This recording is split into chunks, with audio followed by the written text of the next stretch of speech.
quero te aproveitar aqui para saber a sua opinião sobre esse conflito, né?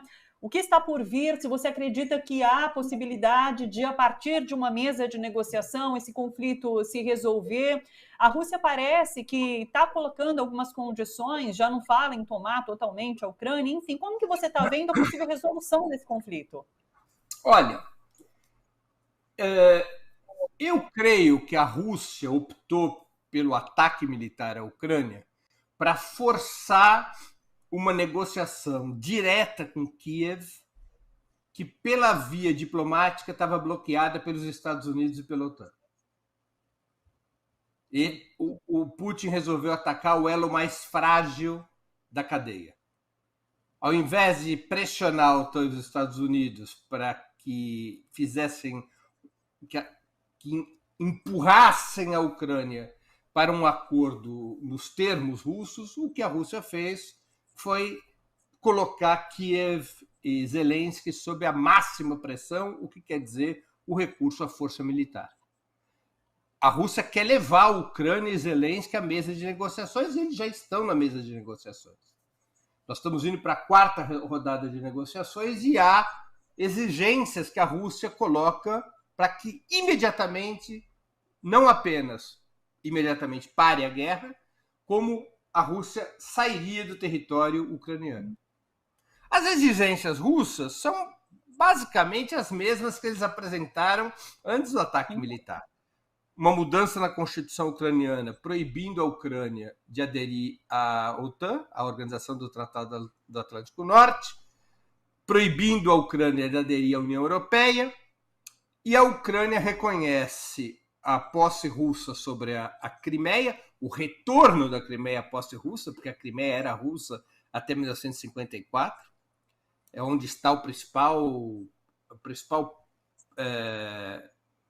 onde está a frota russa no Mar Negro, né, no porto de Sebastopol.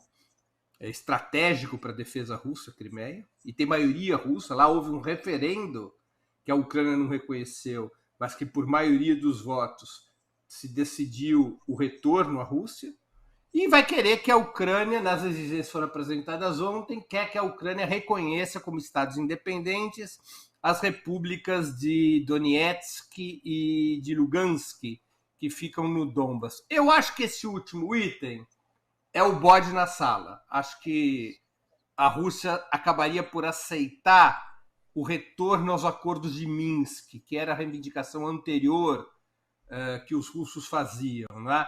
Ou seja, que haja um referendo nessas repúblicas para que elas decidam se elas querem ser independentes ou não, se elas querem ser regiões autônomas, com que grau de autonomia, que todos os países respeitem um referendo organizado com observadores internacionais. Eu acho que este item de que a Ucrânia tem que reconhecer Donetsk e Lugansk é o bode na negociação, que a Rússia toparia voltar para os acordos de Minsk. E talvez a Rússia queira isso em troca de um braço de terra para vincular a Crimeia ao território russo. A Crimeia, ela não tem contato com o território russo. Ela é um enclave na Ucrânia da Rússia. Não há contato por terra.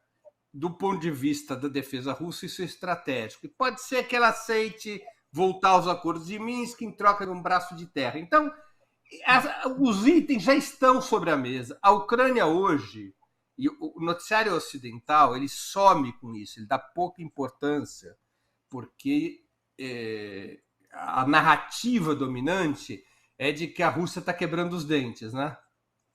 Sim. Que é uma narrativa que não se sustenta nem militarmente, nem na mesa de negociações. Porque a Ucrânia já está dizendo, ok, vamos tratar da história de Donetsk e Lugansk, ok, vamos tratar dos assuntos propostos pela Rússia. A Ucrânia não vai ter saída. Ela não vai ter saída, porque ela é a bucha de canhão do sistema imperialista liderado pelos Estados Unidos, que disse aquilo que, em bom português, o que os Estados Unidos e a OTAN disseram para a Ucrânia foi: vai indo que eu não vou. Né? Comprem essa briga, provoquem a guerra com a Rússia, achando que nós vamos ir em socorro de vocês, mas nós não vamos. Nós vamos fazer sanções econômicas e tudo, que é o que nos interessa. Qual é o objetivo estratégico dos Estados Unidos? Não é a Ucrânia. Os Estados Unidos não dão real importância tática à Ucrânia, ou estratégica, claro.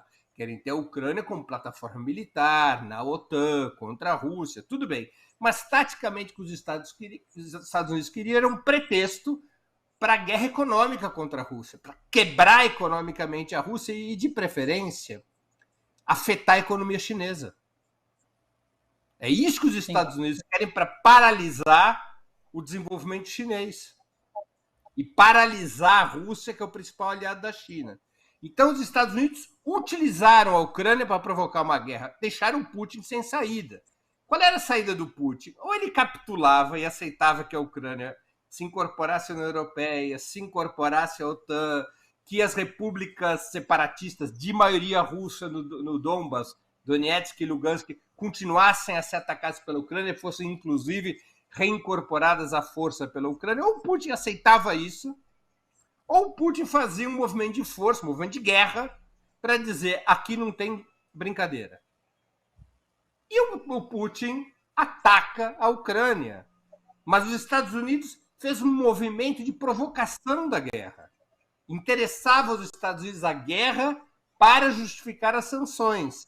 Então, esse é o cenário que nós encontramos. Agora, o que os Estados Unidos podem ter errado no cálculo? E é um erro que pode não se circunscrever à questão ucraniana. A Rússia tem capacidade, e provou isso na Síria, e está provando agora na Ucrânia, a Rússia tem capacidade de quebrar o monopólio da guerra e da violência que os Estados Unidos exercem desde 1991. Os Estados Unidos, depois do fim da União Soviética, passaram a ter o monopólio da guerra.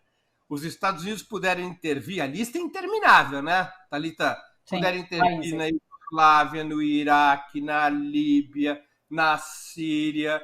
E esses estados, quando tentaram resistir aos Estados Unidos, foram destroçados. Porque só os Estados Unidos tinham o monopólio da guerra depois do fim da União Soviética. Os Estados Unidos quebraram os dentes na Rússia, na Síria.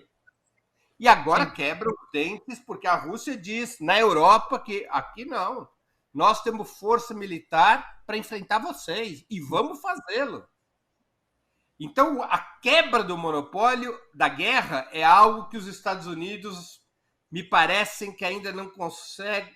Me parece que os Estados Unidos ainda não conseguem lidar com esse novo cálculo. Eles ainda não aquilataram as consequências desse novo cálculo. E é muito progressivo isso para a humanidade.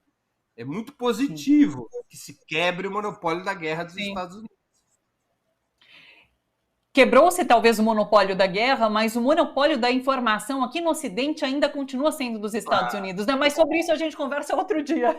Eu quero te agradecer demais, viu? Muito obrigada pela sua disponibilidade, pela conversa aqui com a gente, pela fala importante com os nossos internautas, telespectadores. Muito obrigada pela presença, viu, Breno? Um grande beijo para você. Sempre às ordens da TVT e do teu programa. Um prazer estar aqui. Obrigada, um beijo.